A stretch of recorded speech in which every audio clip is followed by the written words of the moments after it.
Hello everyone, welcome to the final part of yesterday's news, Super Mario Brothers. What? It's probably the title. Title. Yeah, I was gonna Are say. you going into the final level with the giant mushroom? Oh, God damn it, Lewis, this is a surprise. But we saw it on the was at the screen. bottom of the screen. screen Yeah. at the start. Yeah, but then I would have had, God damn it. It was gonna be like, oh, Bowser, it was a tough fight, and then you just, all of my minuscule effort wasted. I spent 30 seconds walking to a giant mushroom house to pick that up. And you do this to me in front of my viewers? How dare you? On the day of your daughter's wedding. Oh, man, Okay. I wish.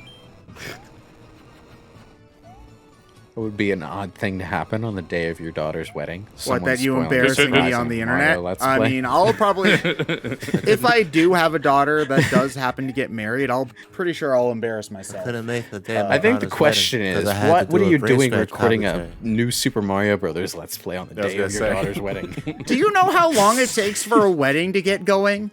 Like, have you ever been to one? Like, even by the time everybody gets there, it takes like another 2 hours for the thing to start. I can sneak in a BrainScratch session before she has to be walked down the aisle. Come on. Okay, that's fair. It's not like the father of the bride does anything anyway. Like, let's be real here. We're just expected to stand there, take pictures, hold her arm, and then, like, I don't know, fuck off at the bar / snacks. On that note, this would have been way more appropriate tangent if we were playing Super Mario Odyssey rather than. New Oh Super Mario no! Brothers, but Oh no!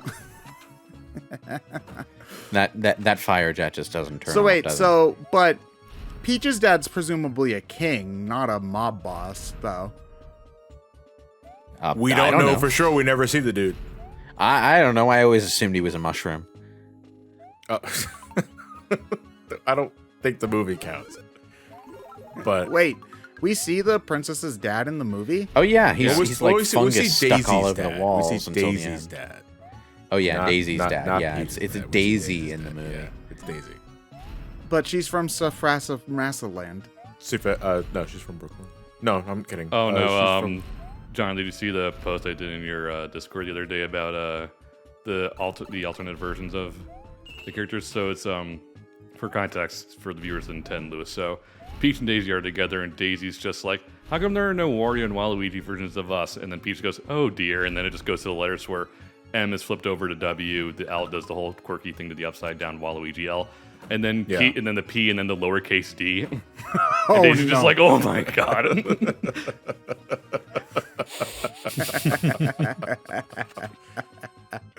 Oh man, you know they didn't post a voice for Daisy in the upcoming Mario movie. Yeah, like I say, we're recording this after that direct. Yeah, like when just a everybody couple of fucking laughed days. their ass off with fucking Chris Pratt being confirmed as Mario. Yeah, I remember Like- I was in a Discord call at the time, and we were all just bemused at the choice to make Chris Pratt Mario. I was just like, Well, I mean, What?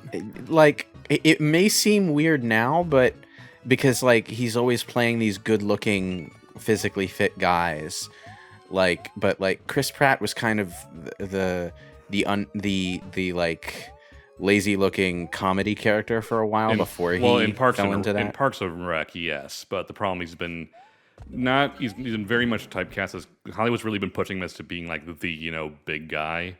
The other problem is that he doesn't really do voices. yeah, he has a voice, and it's Chris yeah. Pratt's voice.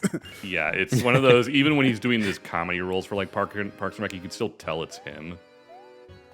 Not So- that I don't think the guy can't do voice acting. It's just Mario specifically, because it's been confirmed that he will be doing a voice for Mario. We just don't know Oh. what whether it we is. don't now whether it's just Chris Pratt lying and saying just because to do Chris Pratt, it remains to be seen. But I don't know. It just seems very bizarre to cast him. As I will Mario. say Jack Black as Bowser is actually really smart casting. Jack and- Black as Bowser is probably the only one I don't really have an issue No, with. I mean, someone posted something like that earlier today where it's the Krusty Krab commercial. It's like, all of you get out of here, you moochers, except you stay, and it's just Jack Black Bowser. Boom. Oh, you killed the kid too. That was anticlimactic as hell. Yeah, I know, right? It's almost like they give you an instant win button that you can use at any time. Wait, Peach, you could just jump off that whenever the hell you want. You can float. You're made of magic. Finally, Luigi gets the respect. Also, if you touch the things, they go like voom, voom, voom. I keep forgetting they do it this way because I'm used to the other new Mario games where there's always a second form. Oh, yeah, I forgot about that. I mean, in concept, it's a neat boss where you fight both Bowser and Bowser Jr. at the same time. It's just they give you the button/axe, so it's really kind of anticlimactic as an actual fight. You know, not that 2D Mario has had a lot of strong Bowser fights. Like, the only one I really like is Mario World. I think that fight's good.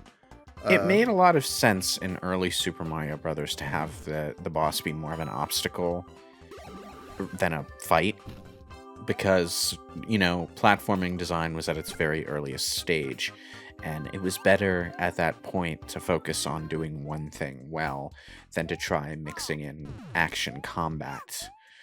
But even the most challenging enemies in Super Mario Brothers 1 are like the Hammer Brothers, and the challenge is like getting past them rather than like actively trying to fight them head on because it feels cool to do so. The Hammer Brothers are harder than Bowser for the most part because they're way more erratic. Like, yeah. Bowser generally jumps at a more predictable time versus the Hammer Brothers when they just go whenever the fuck they feel like it. They walk forward in Lost Levels, don't they? Yep. No, they don't walk forward. They also chase you. Oh, God, no. Please, stop. That's, like, gonna give me a nightmare to see those guys, like, running towards me. No thanks. I'm good. Like, thinking about it, in the evolution of platformers, like, what was the earliest platformer to make boss fights, like, a real regular event? Well, I mean Super Mario Brothers. Yeah, I was saying Mario Brothers. I mean, like, real boss fights that are actually about fighting the fight. There's got to be something before Mega Man. Mega Man's one of the earliest ones I can think of where the bosses are like a main thing, but there's got to be something. Does Contra count? That's a Contra count. Yeah, yeah, but I don't really remember a lot of the bosses in Contra. I mean, there's still bosses. There's still bosses. There's still bosses in there, though. Yeah, whether you remember them is a different thing. I guess. Contra's more of a shooter with platforming elements. I mean, you're still running around and jumping. It's still a 2D side scroller with platforming. And you just have a gun. But like, the platforming is hardly the main event, and you're jumping more often to avoid getting shot than you are to negotiate any kind of complex environment. I mean, I guess Castlevania, where you get a boss at the end of every stage. But the bosses generally aren't the hard parts in Castlevania either, unless if we're talking specifically about death. In the original one, like, nobody's ever really having that much trouble with, like, the mummy or the bat, you know, or the Medusa. It's death, like, kind of Dracula, and actual platforming. In the room before death, that too. How hard were the bosses in Castlevania 3? The bosses weren't that difficult. Castlevania 3's difficulty was just from stage design. Stage design, okay. Yeah. Was there anything in the game that could cheese bosses as well as, like, the holy water could? Sypha. Sypha? Oh. Yeah. Sypha's magic was absolutely fucking busted. Especially the ice power. Yeah, ice, electric, everything actually. You know, everything had a purpose. It was pretty cool. Except for Grant. Yeah, he could climb walls, man. All right. Grant, I will argue, is only good in the Japanese version of the game. What's different about it? His default weapon is a throwing dagger. Oh, okay, yeah, that would make him better. So he has a long range option. That would make him better. Oh, does he just, like, punch in the Western version? He just has a really dinky dagger in the American version. It's very short range. Okay, yeah, That's that lame. would. There's no reason to use him at all. Yeah. Yeah, Grant is so unloved. He didn't even make it into the anime. Well, that's because... well, not as is, anyway. The guy who wrote the anime said that he didn't like Grant as a character, didn't he? Well, because he doesn't do anything. He's not relevant to anything. I don't know about that specifically. I didn't hear that, but Dynasty is in the anime. It's just it's not like Grant though. Yeah, he's there, but he doesn't really do anything. Yeah. Okay, seeing... Oh, wow, I can play as Luigi game? Really? Huh. Get the fuck out of here. Wow, Let's it's go. not like I've been doing this the whole time. Oh god, man. what's the actor who's playing him in the movie? Charlie Day.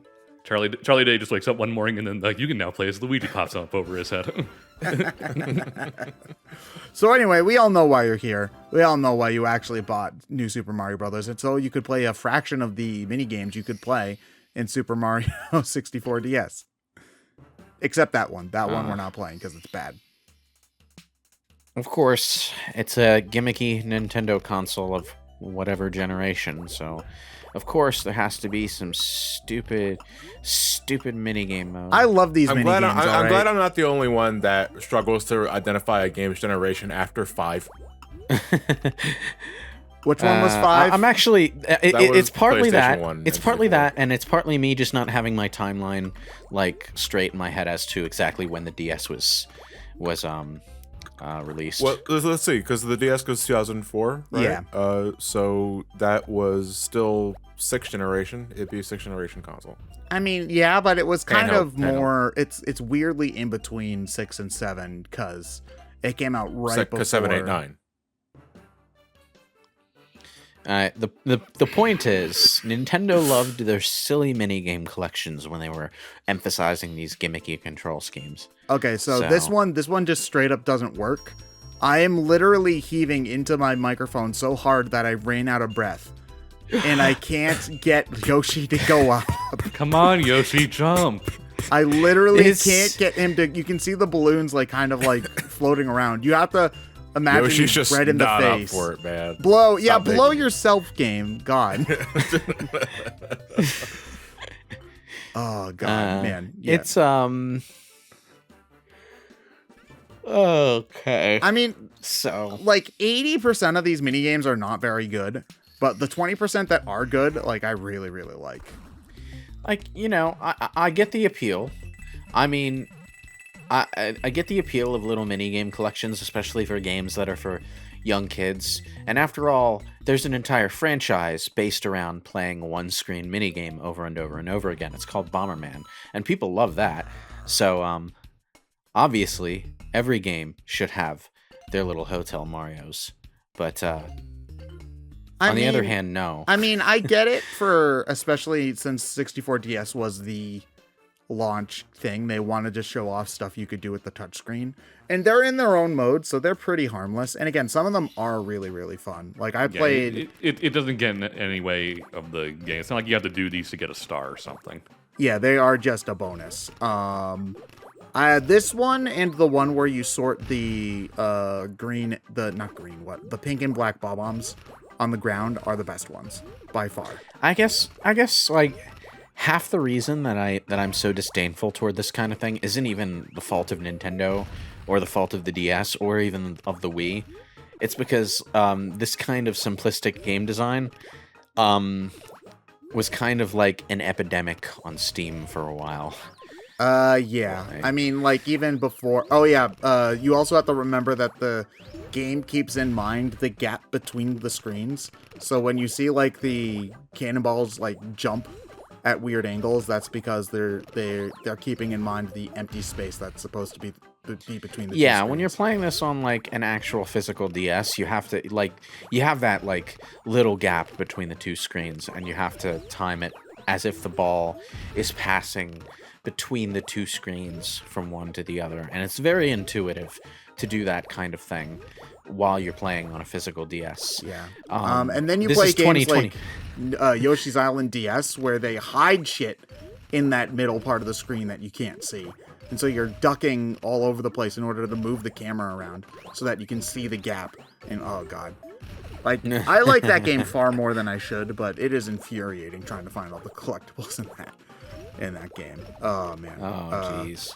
Yeah, I think I quit the game at some point so I can show off other ones, because otherwise I'm just going to be here for forever. I like how you didn't even so much shoot that last Bob-omb. Oh yeah, as, you like, just drag the ball over it. Yeah, that's how you get good at this game, because eventually they just get so far down that you can't shoot them all. So you just try to get as many as you can on the bottom screen, and then, like, yeah, okay, yeah. I'm Ted bored. No, I would keep playing. I just needed to show off more mini games, because yeah, we all these love the things mini can go games. on for a these things can go on for a very long time. Well, that's the idea. It's supposed to emulate kind of They're like high that score games, so. that arcade sort of mentality. Also, reuse music from Sunshine. I mean, this is still probably the best version of the original Mario theme. So, I would are say. you like drawing Yeah. bouncy pads? Yeah, you're drawing trampolines, and Mario will jump depending on the angle and the size of it. So he'll jump higher if it's a small trampoline, and he'll jump lower if it's a bigger one. And he'll jump depending on the angle. And you've And got your goal the, is to get him into the area that's lit up. yeah. Yeah. It's actually pretty interesting, because you have to kind of think about angles in geometry and stuff. But you also generally have to think on the fly, because there's a lot of them you have to juggle at once. You can only bounce on the bottom one for so long, too. Yeah, you know what? you get- In a way, it kind of reminds me of the gumball machine in Sonic, Yeah. where you can only use the bottom spring once, and you have to keep Sonic and Tails with the side bumpers as often as you can. Which game is this in? That's Sonic 3. Oh, Sonic 3. Oh, is that the one that you get by doing the thing you would get a Chaos Emerald in Sonic 2? Yeah. It's one of 50 the rings in checkpoint. it's one of the bonus stages you get from sparkly checkpoints. Okay, I never did those, so I don't really... It's weird. Like the gumball machine was the only one in Sonic 3, but if you're playing Sonic 3 and Knuckles, like the bonus stage that you get is based on like the number of rings that you have when you hit the checkpoint. And I think the gumball machine is the one with the lowest ring requirement, so you rarely actually get it. No. The gumball machine was 50 rings. 30 Gumball was the machines. slot machine, and gumball, and the electric orb was 40 and above.